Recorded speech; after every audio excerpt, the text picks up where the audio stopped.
In a show of camaraderie and support, SB19 members Pablo and Josh made a surprise appearance at Justin's solo event.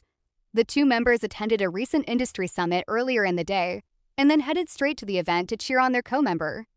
Nanatili ako sa bawat pag-iba ng simoy ng hangin, sa bawat anyo mong makikilala ko pa, sa bawat linyang sasambitin, masisilayan sa gilid ng iyong mga mata, at sa mga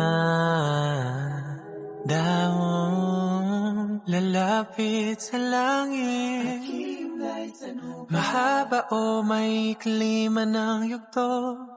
Adding to the special moment, singer Maki, a close friend of Justin, was also spotted at the event.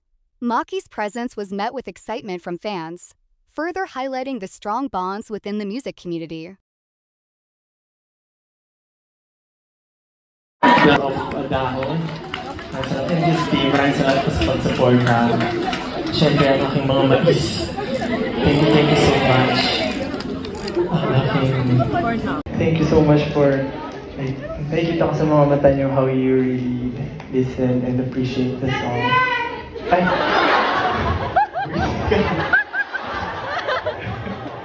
Thank you guys. Kasi alam niyo galing pa sila sa ganap nila pero humabal sila dito.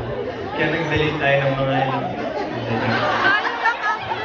ano rin, alam niyo ba, nakaka-pressure din ka tayo muna. Maraming salamat for supporting you. Pagpapalaki sa akin ng tama. Wow!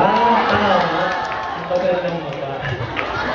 Thank you, yes. Kapatid ko na.